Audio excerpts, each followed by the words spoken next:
ஒருத்தர் 8ஆம் தேதி பிறந்திருக்கிறாரு. அவருக்கு ஆப்போசிட் நம்பர் என்னது 3, 7 இதெல்லாம் ஆப்போசிட்டு. அவருக்கு பேர் 3ல இருக்குது.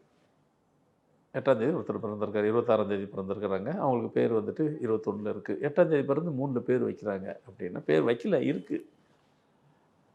அப்படி இருந்துச்சுன்னாவே உடலும் வந்துட்டு அவங்களுக்கு பருமனாக இருக்கும். ஃபேட்டாக இருப்பாங்க. ஸோ அந்த ஃபேட்டுக்கு ரீசன் எங்கே போய் தேடினாலும் கிடைக்கும். சுகர் ப்ராப்ளம் இருக்கும். அவங்களும் ஒரு கைண்ட் ஆஃப் ஒரு மாதிரி சிடு தான் இருப்பாங்க.